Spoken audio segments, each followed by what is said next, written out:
ആദ്യം സ്വരാജിനോട് V S Achuthanandan, അദ്ദേഹത്തിന് വളരെ ക്ഷീണിതനായിരിക്കുന്ന സമയമാണ്. വി എസ് അച്യുതാനന്ദനെ പണിഷ്മെന്റ് എന്ന് പറഞ്ഞാൽ പെട്ടെന്ന് ഇപ്പൊ ഗൂഗിൾ അടിച്ചാല് ഇവിടെ ഇടയ്ക്കൊരു ക്യാപിറ്റൽ പണിഷ്മെന്റ് എന്നൊരു വാക്ക് പറഞ്ഞു. ബഹുമാനപ്പെട്ട മുഹമ്മദ് ഷാ ഒരു കാര്യം കേൾക്കണം. എറണാകുളത്തെ CJM കോടതിയിൽ നമ്മളെല്ലാവരും പോകുന്ന കോടതിയാണല്ലോ. ആ കോടതിയിൽ CC നമ്പർ 145/2017 എന്നൊരു കേസുണ്ട്. ആ കേസ് ശ്രീ M സ്വരാജ് കംപ്ലൈനന്റായി കേരള കൗമുദി പത്രത്തിനെതിരെ നടത്തിക്കൊണ്ടിരിക്കുന്ന കഴിഞ്ഞ 8 കൊല്ലമായി നിലനിൽക്കുന്ന കേസാണ്.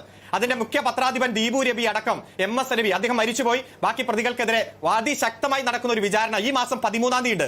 ഇലക്ഷൻ 19-ാം തീയതി ആണെങ്കിലും സ്വരാജിന്റെ അന്തിമ തെളിവെടുപ്പ് വെച്ചിരിക്കുന്നത് മെയ് 13-ാം തീയതിയാണ്. അതുകൊണ്ട് താൻ പറയാത്ത ഒരു വാചകം ചില പത്രമാധ്യമങ്ങൾ മനഃപൂർവ്വം റിപ്പോർട്ട് ചെയ്ത് അത് വലതുപക്ഷം ഏറ്റെടുത്ത ഒരു കള്ളക്കേസാണ്.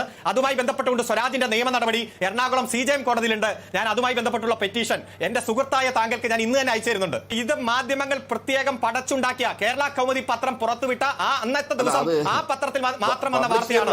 കൃത്യമായി ആധികാരികമായി ഞാൻ പറയുന്നു, അത് 100% കള്ളമാണ്. താൻ പറയാത്ത ഒരു വാചകം ചില പത്രമാധ്യമങ്ങൾ മനഃപൂർവ്വം റിപ്പോർട്ട് ചെയ്ത് അത് വലതുപക്ഷം ഏറ്റെടുത്ത ഒരു കള്ളക്കേസാണ്. അതുമായി ബന്ധപ്പെട്ടുകൊണ്ട് സ്വരാജിന്റെ നിയമ നടപടി എറണാകുളം CJM കോടതിയിലുണ്ട്. ഞാൻ അതുമായി ബന്ധപ്പെട്ടുള്ള പെറ്റീഷൻ എന്റെ സുഹൃത്തായ താങ്കൾക്ക് ഞാൻ ഇന്ന് തന്നെ അയച്ചു തരുന്നുണ്ട്.